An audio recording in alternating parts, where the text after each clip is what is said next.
Hi, and welcome to the Baltic Football Podcast, where today we're going to catch up on what's been going on in the Baltics. Now, I must admit I've been a little bit out of it with the work and stuff, so Frank here is going to tell me what I missed. Well, it's that time of year where everything is all go. Summer's over.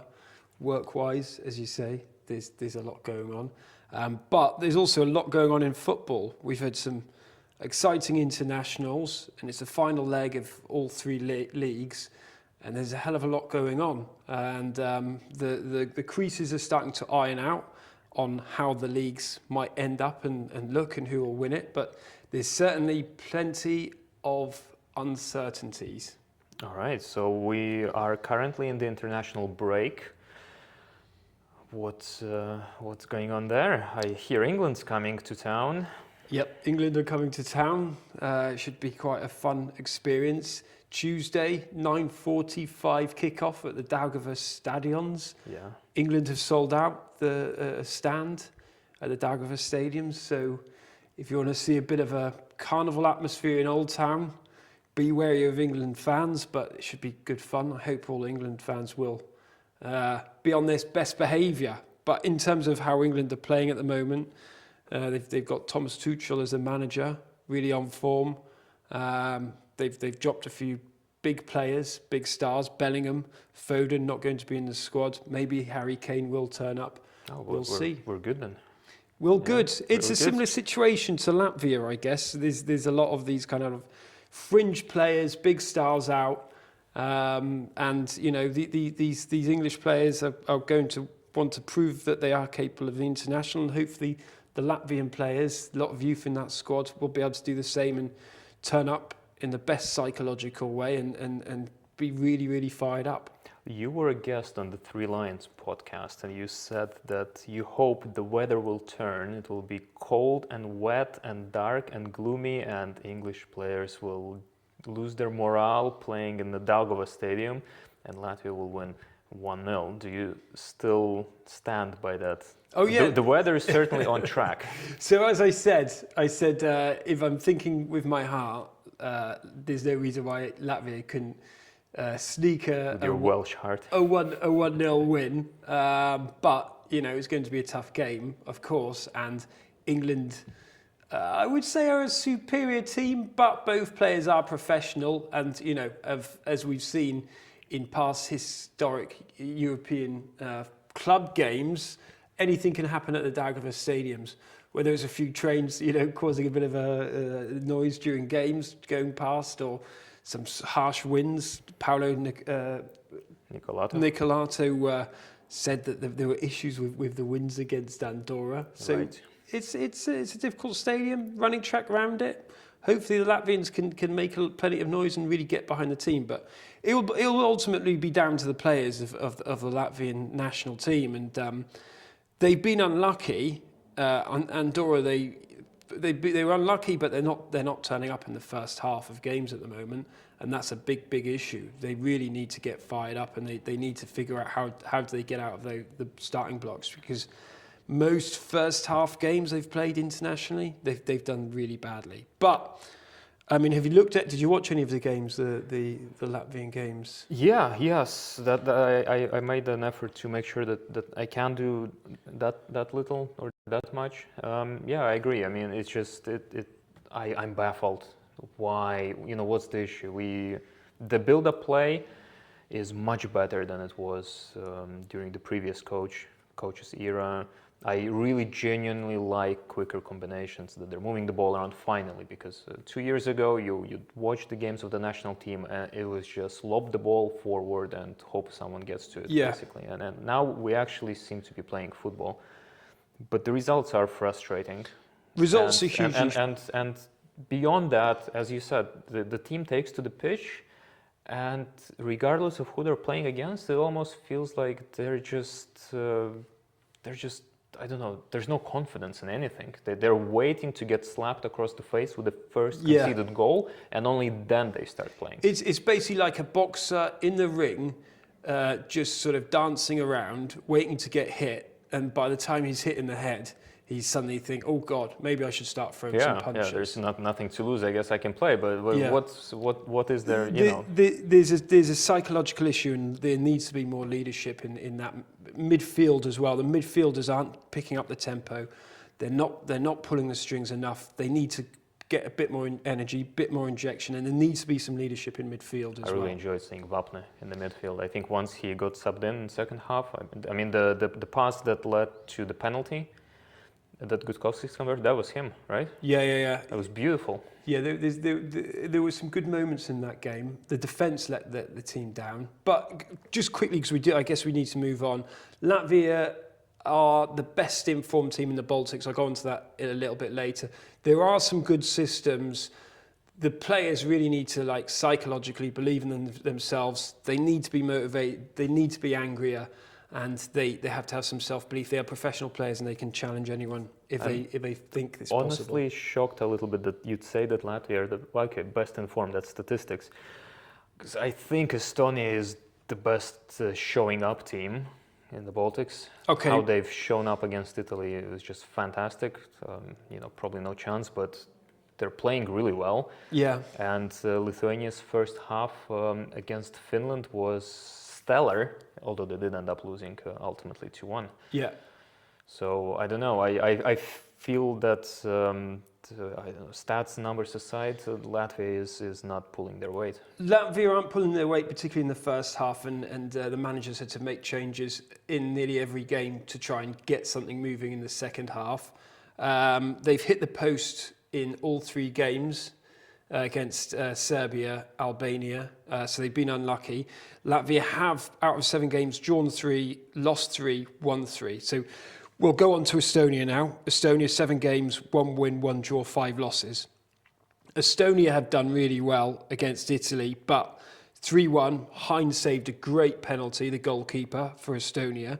Could have been 4-1. Estonia only had 36 possessions, so let's be fair, that could have been 4-1, and that's not that impressive. Yeah, but the first match, they were 0-0 at half time. Yeah, they was 5-0 ultimately, but that's impressive. And Estonia do have some good players playing at some decent clubs, and they've got some really exciting youth talent, and we'll talk about the Premium Liga a little bit later, but especially when you look at the top scorers in Estonia. Estonia are going to play Moldova next, and Moldova 0 points in their league in the group stages, 7 losses in a row. So Estonia should, in effect, become the better team in the Baltics internationally at the end of this, right? And then Lithuania, 7 games, 3 draws, 4 losses. So Lithuania, worst team from the Baltics. But I think when we look at the European campaigns, Estonia will come out in the best possible form. Yeah. I think it warrants a little bit of discussion because, not maybe for this episode, but I was just wondering because, okay, Latvia we're not in our golden generation. Lithuania has fantastic international players. Some guys who are playing really good football for really strong clubs, and Estonia has similars. Lithuania, okay, obviously not living up to what they should be doing on the pitch. I think that's clear to everyone. I mean, their game against Malta was just pathetic to watch. But Estonians, I don't know, maybe it's a little bit to do with the league structures. That's one of the things that Nicolato, the Latvian coach, keeps talking about, that the domestic league is not competitive enough, so players don't have this pressure of playing, competitive match after competitive match after competitive match, because you have 4 top teams and then you have 6, and so on and so forth. But Latvian league is head and shoulders above the other 2 Baltic leagues, so it is competitive as such. However, when Latvia was at its height of international football in 2009, 2010, and then Euros 2004, our league was garbage. It was dominated by one team, most of the national team drawn from that club, Skonto.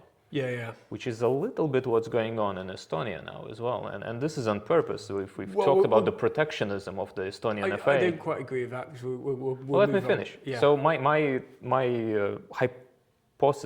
hypothesis is Is it better for small nations like Latvia, Lithuania, and Estonia, and better in terms of international results, to be protectionist of their domestic leagues, to make sure that the domestic players get as much playing time as possible, as opposed to having a highly competitive domestic league and then a poor national team? Okay, I believe that I don't agree. I think the main problem in all three Baltic countries is that there's not enough depth of quality in the international teams, and there's a youth problem. I think with regards to when you're looking at the leagues, particularly the Virslīga, there's a market reset going on, where there's a whole new change of format. They have become player entry leagues for players coming from various, whether it's Czech and Africa and you know, various countries. So the competitive levels are increasing in the Virslīga. It needs to get more intensive. It needs to get more physical. There's areas that it's a great league to watch, but it can't quite compete with other European leagues in terms of the intensity. So I think there's issues with how football's being played in all three leagues. But the main issue is that there's a lack of depth of players. Quality players. And if you look at Iceland, is one of the best scenarios, very small, half the population of the average Baltic country, right? They got to a World Cup. They beat England in the World Cup. Iceland is tiny. Iceland, 300,000, right? Yeah, that's like half of Riga. Yeah, so Iceland had a lot of players. You need players playing internationally in international leagues, but you also need a good domestic league. So it's finding that balance. But hopefully with what's coming up, Estonia's got some really exciting young players. There's some, the under-20s in Latvia, under-19s, you've got some exciting talent there. I think Latvian football, or Baltic football fans need to be a bit patient, and brighter days are coming. Yeah, we've heard that for We'll see. many, many years. Yeah, for 20 years at least. And just a quick one, Lithuania then did quite well against Finland, 2-1, 50-50 possession. 2-1 loss, yeah. 2-1 loss. Former RFS player coming up, scoring the winning goal. Yeah, on his debut, Markiev. Markiev on his debut.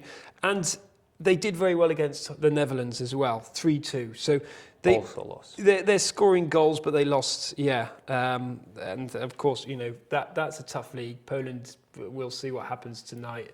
Poland and Finland, 10 points apiece. But Lithuania have had a tough group, but they do have some players. Yeah.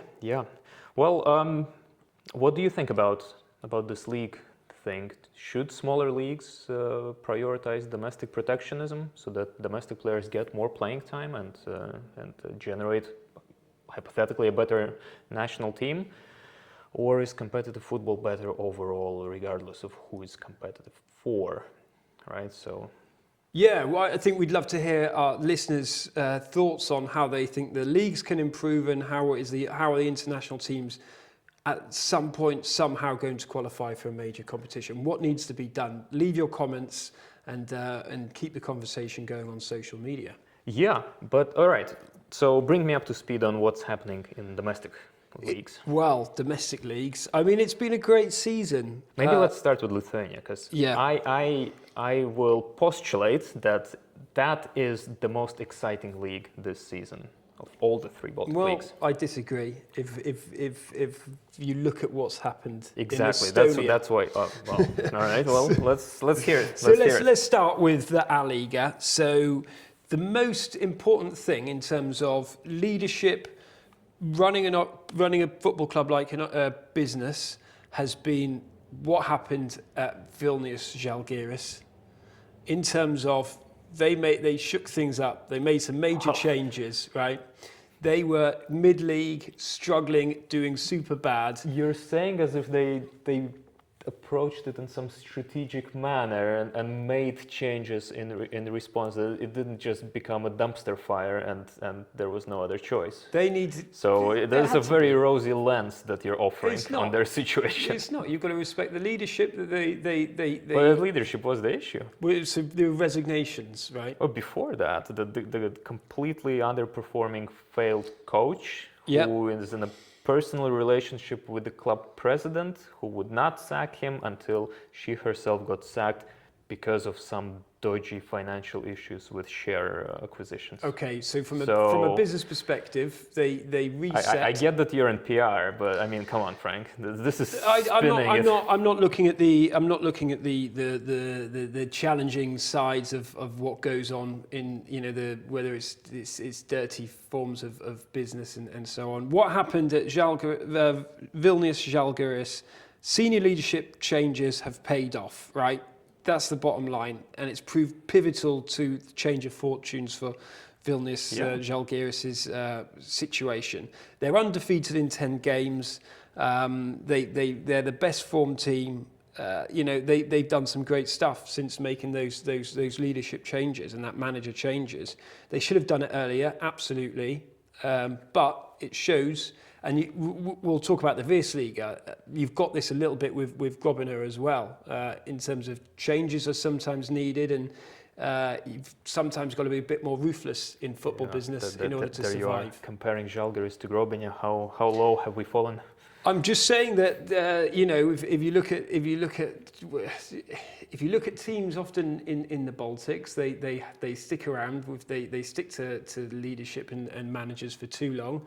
And it doesn't always pay off. And Vilnius have changed their fortunes, and they're now in third. They had the prospects of Europe weren't looking good, and their transfer policies have been appalling. But as I said, 10 games, it's not a bad state of affairs. And third is important because Panevėžys won the Lithuanian Cup, meaning that only the top 3 teams qualify for Europe at the end of the season. Yeah. So I think, in terms of what's happened in that league, Kaunas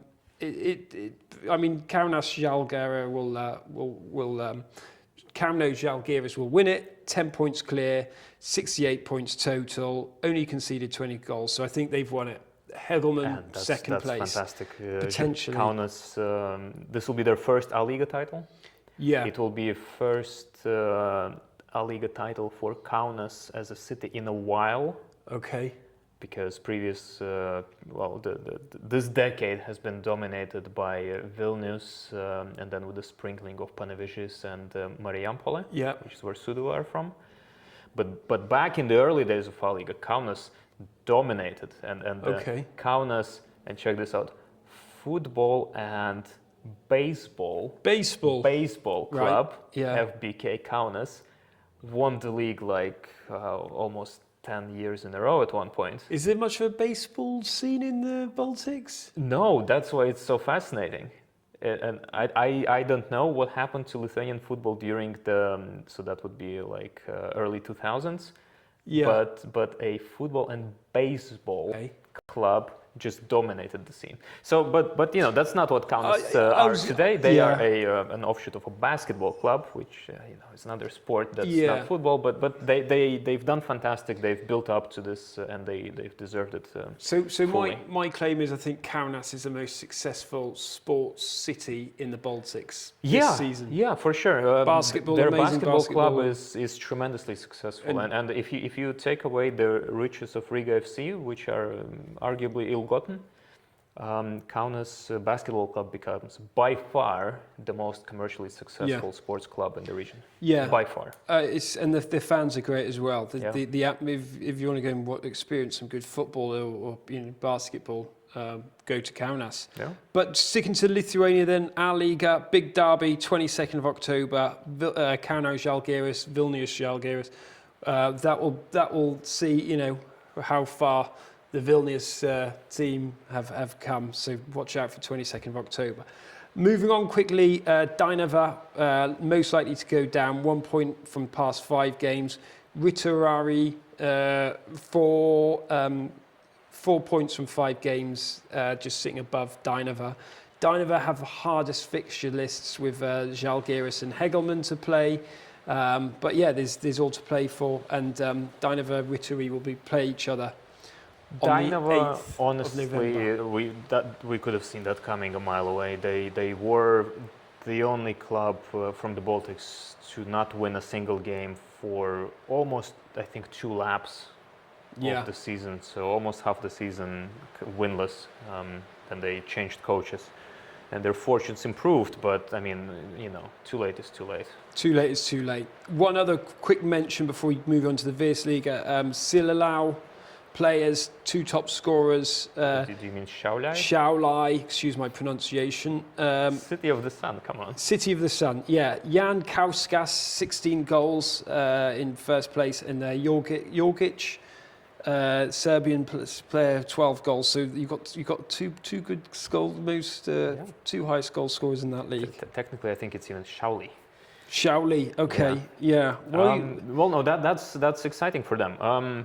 So, despite I've looked through this, and it's been since like 10 years that the top scorer in A Lyga didn't come from Vilnius Žalgiris, regardless of whether they won the league or not.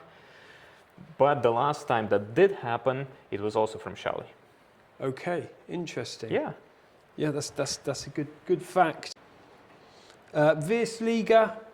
So moving on to the Virslīga.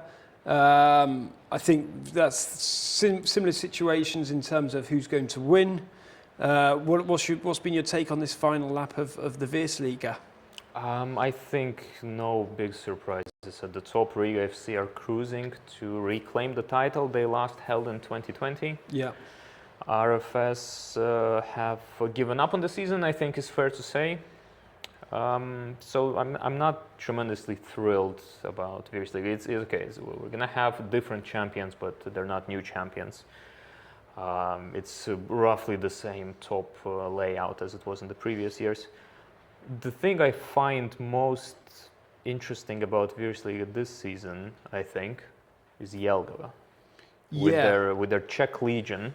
It's been a good business model for Jelgava, and Jelgava have caused the biggest problems to the big teams. And I mean, they've got the Czech under-21 goalkeeper at the moment. Well, I mean, they didn't when they got him, he wasn't, but he has become the Czech U21 goalkeeper through his heroics at Jelgava. He's a great goalkeeper to watch. He's made some tremendous saves. Yeah, really impressive. But Jelgava have got a solid team, proper spine of a team, and enough good fringe players as well.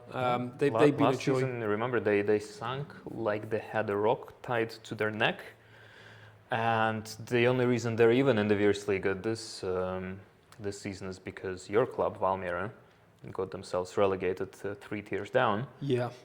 But I mean, they're great. No, they're good to watch. Former Latvia U21 coach leading them. Yeah. So it's good. It's good. But I mean, should admit, Riga FC this season are unstoppable. It's Riga kind FC of are unstoppable. Very unfortunate that their European draw saw them pitted against Sparta Prague. But even there, they were close. I think Riga, if they can hold on to their manager next season, because he is a great manager, he's a real talent, and he's great to have in the Virslīga, and what he's done for Riga has been really positive. I've not seen the team unify in such a way, and he's got a good style of football. Sometimes tactically, I've questioned him a little bit. He puts players out on the field and expects them to perform. But you know how it is at Riga. You don't always get to call the lineup if you're the manager of that club. But if he's managed to thread the line between managing the team and placating the owners, I mean, Adrian Gulea, I hope to see you next season as well. And Riga might actually qualify for main stages of a European competition. You never know. For the first time. Yeah, I think. I mean, he's got a bit lucky with some good players, but he's been quite ruthless in his selection as well. I think his Ankara has been a really important player. That's Riga have been missing that midfield. Well, they signed him at the end of last season. He was he's been good. And I think Jelgava, just quickly talking about good business models, I think what they did, they went down, they got relegated, and they realised that they had to do something to improve. So I kind of respect... That's not how I remember it. I That's kind not of how I respect remember it at all. that they okay. took some risk with these Czech agreements and then becoming a bit of a feeder club or training club for Czech players. Okay. Auda quickly. Let's go on to Auda super quickly. Must we go into Auda? Worst form in 8th worst out of 10 teams. In 8th position in the form, 4 points from 5 games. Only worse than Metta and Supernova. They fired Jurgis Kahns, who's got them to the final. I think from what I hear, Jurgis Kahns bit burnt out, bit tired, went from Cambodia straight to the Virslīga, didn't really have a break. So, good luck to Jurgis Kahns on his next quest. Have a good rest and we'll see where we go. But apparently there's a 23-year-old French coach that's coming in from a Dubai club. That's yet to be confirmed, correct? That's yet to be confirmed, but from what I hear and from conversations... Be a player coach that he's 23? what? 23? Yeah. 23. That's a guy born in 2002. Yeah. Going now to coach a Virslīga top 4 club, correct? That's correct. What you're saying. That's what I hear, but that's like one of my students a few years back. I struggle to believe whether he's 23 or not. And having I was talking to our colleagues at BalticFootballNews.com, and based on my business experience, I've employed plenty of 23-year-olds in my time. The only capable 23-year-olds at that age, from my professional experience, have been hyper entrepreneurs that have kind of got some money from somewhere and are doing something. And got lucky. Got a bit lucky, but I struggle to believe a 23-year-old can manage 23. So we'll see. This is a rumour. So born in 2002. Let's take it as rumour until... do I need to repeat how crazy that sounds? Let's see what happens. What were you up to in 2002? Probably having a good time I was teaching in South Korea. I was having a good time in South Korea. You were an adult. I was teaching. Already? I was inspiring future generations. Okay. Well, yeah. Let's see if he's one of your creations. Yeah.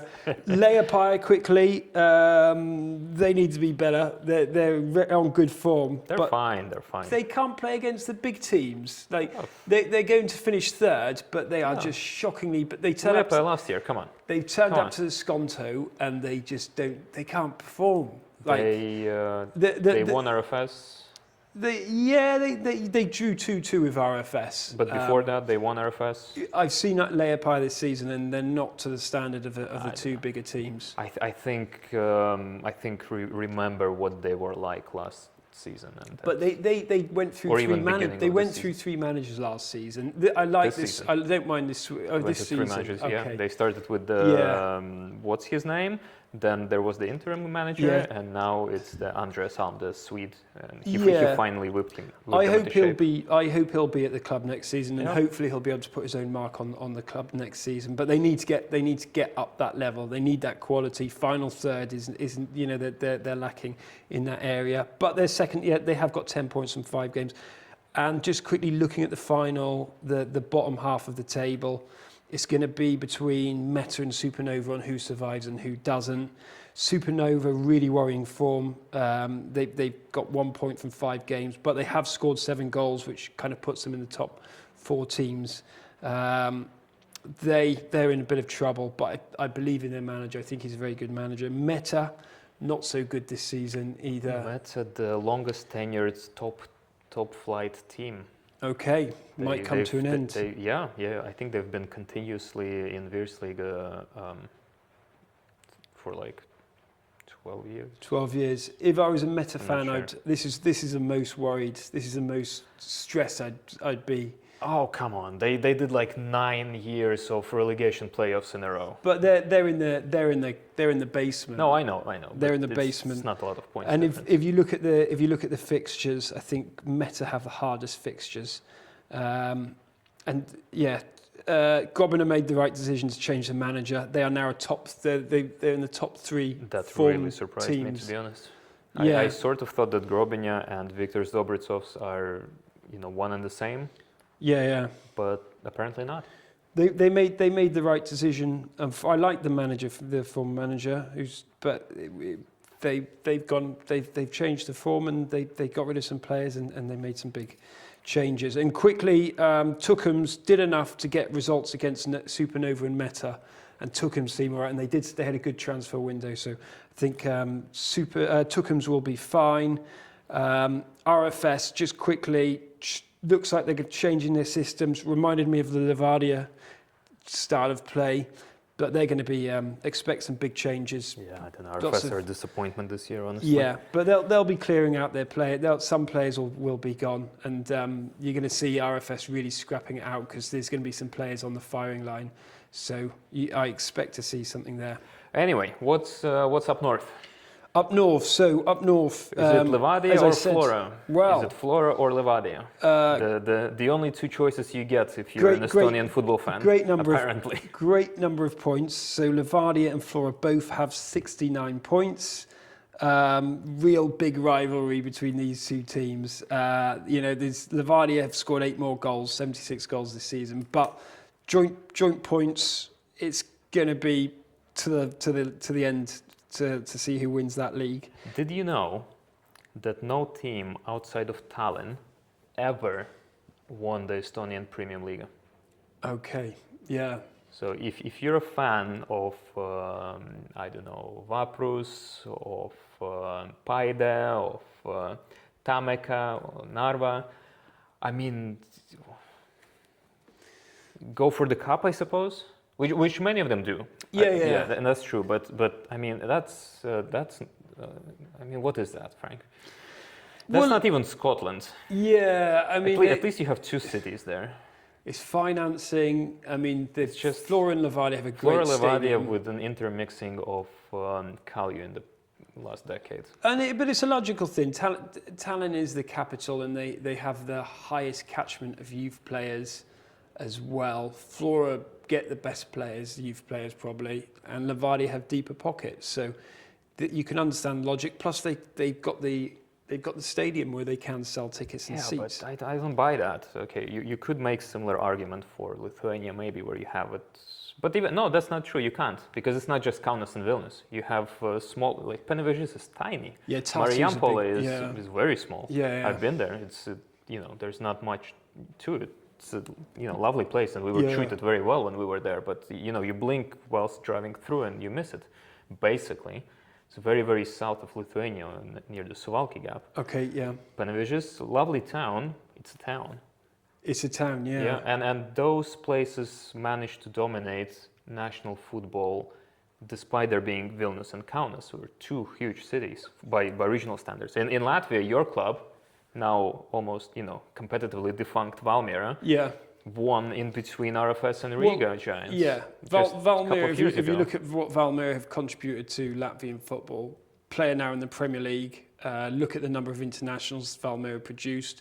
There was cool, but then I realized it's not a Latvian player, of course. It's Tolu. Yeah, Tolu, 24 million. But then but if you look at half the players in the Latvian team. Yeah, but that's my point. You don't need to be capital based here, and yet in Estonia that doesn't seem to translate. Well, the Estonians aren't doing enough business-wise to attract, whether it's foreign investment or put forward a proposition for some kind of. You just said that Levadia has deep pockets. Levadia have deep, but you're talking about the problem. And Flora has FA support. That's not, yeah. So, but you're saying there's been no team that has won the league outside Tallinn. Yeah, you're saying Levadia, they didn't do enough business-wise. Well, clearly, they are. It's just they do in Tallinn, and that's as far as it goes. Right. But yeah, I mean, maybe a team in Tartu can do a bit more. I mean, it'd be great to hear our student team, Tartu International. It would be good to hear people's comments on why hasn't a team from outside Tallinn won the league yet. I would be more interested not in why, but does that not bother you? If you're a fan of Estonian football, does it not bother you that you can almost determine that there's not going to be, statistically, there's no chance a team outside Tallinn can win the league? It bothers me that the Virslīga is a 2-league team at the moment, and I'd like to see more competition coming from there. It bothers me that Estonia also is a 2-team league where Virslīga had RFS, Valmiera, RFS, Riga, Spartaks, and then so it was four different new champions in the last 8 years. Okay, so historically, the Premium Liga is, they need to back up their ideas and pump some money into the provincial I don't know clubs. if they do. That was my opening thesis, that maybe that is the way how they want to roll. But I just, on a human level, Yeah. Okay. like one of our team at Baltic Football News, he's a fan of Vapros. Yeah. They're never going to win the league. Why aren't they ever going Never. to win the league?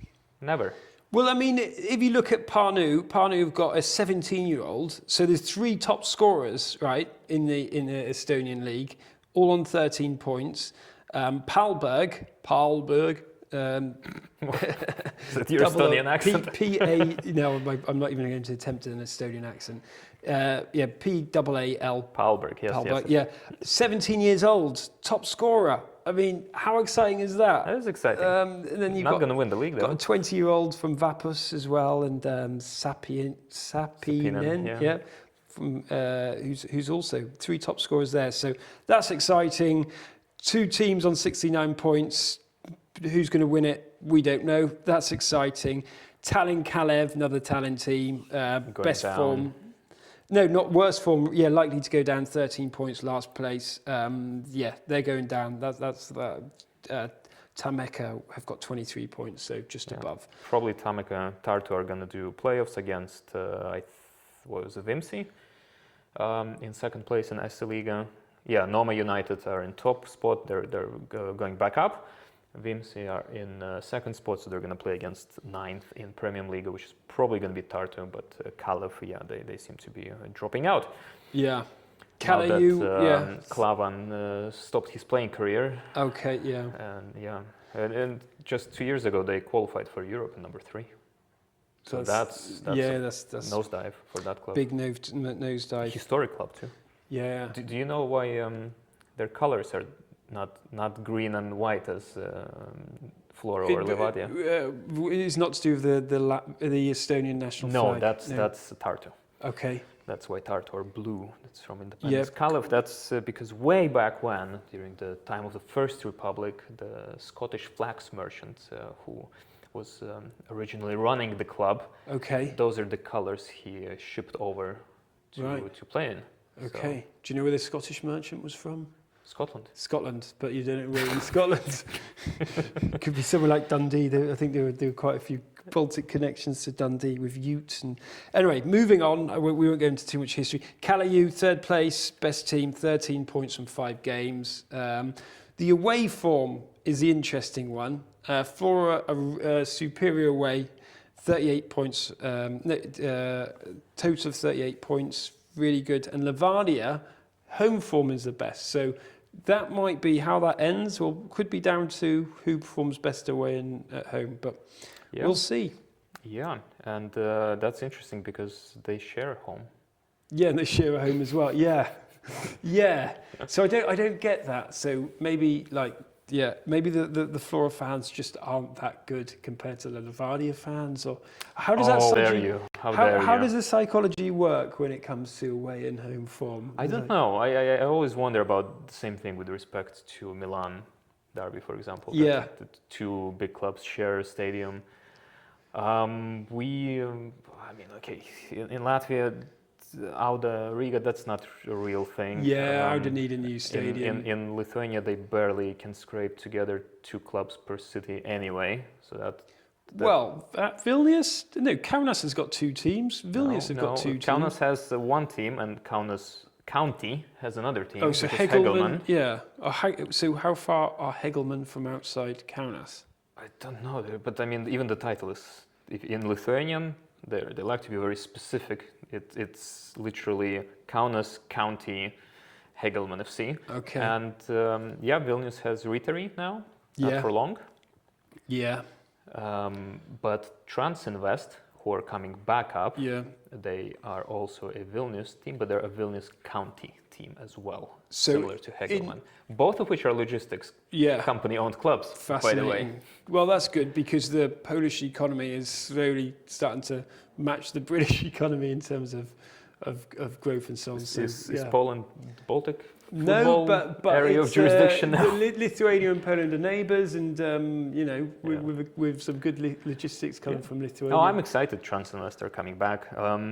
Not being fan of artificial, not in a bad way, but artificial clubs like Hegelmann or Transinvest as such. Well, I like my football with a bit of tradition. Well, RFS, owned by LNK, you know, the large engineering firm. How does that differ? Because they were purchased by them in 2014. The club exists since 2005. Came out of a youth school of Skonto. Yeah, I understand that. So, do you? You've got ownership comparisons, but yeah, okay, manufactured clubs. No, it's fine. RFS are if I had a company that was my personal property basically, and I love football, I'd absolutely get a club going. So it's not a value. It's not some kind of a universal thing. It's just personally. Yeah. And that also seems to reflect in the fan numbers in domestically there as well. Hegelmann is really struggling to attract followership, Transinvest as well. Although they are opening a new stadium in Vilnius now, and this will become the second private football infrastructure project after LNK Sport Parks, which is very exciting. It's a 1,500 seat stadium. Oh, that's exciting. Yeah, no, it's very cool. Metta have a new stadium as well coming. It's not yet ready. But not yet ready, but the pictures are looking good. So good luck to those guys. Base, I guess a bit more similar to LNK. Yeah. So and then you have those coming up. So Daugava will be replaced by Transinvest. And then number 2 is undecided yet. Lithuania's second tier is there's 2 teams on equal points, but that will further dilute geography. Yeah. Klaipėda might come back. Oh, I hope Klaipėda, great seaside location. Yeah. Good brewery there as well. In Virslīga also it seems that Ogra. Or Marinas. Hopefully Ogra. I was not impressed with Marinas. I was really disappointed to go to the That cup is game. another artificial club. Cup game 10-0. I mean, come on. I don't want to see a team that loses 10-0 in the league. I mean, Alberts are still in the running, but yeah, no, Alberts won't go up. It's between Marinas and Ogra. Yeah, basically. no, I'm rooting for Ogra 100%. Yeah, great place, nice city. Geography a little bit, lovely forests around, and in Estonia, as we said, Noma United are coming back, another Tallinn-based club.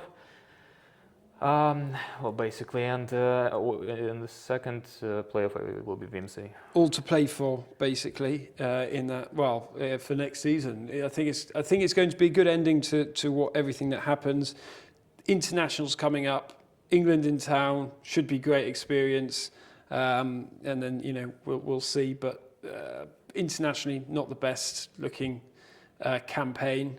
But something to build on for the next qualifications. Did you know that in the midst of this international break, Kaunas Žalgiris traveled to Riga to play RFS in a friendly? Yep, and I saw the goal. Great goal. 1-0 to RFS. Yeah, that was interesting.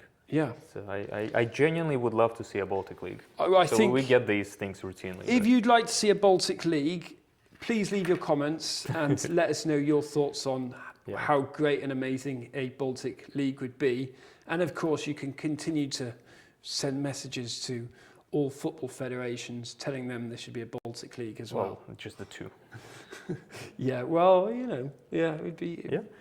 We'd also like to thank Indemo, one of our main sponsors, who we'll be doing a competition with at the end of this season, so watch the space. And finally, not forgetting the Futsal European Championship 2026, which will be hosted in Latvia, Lithuania and Slovenia.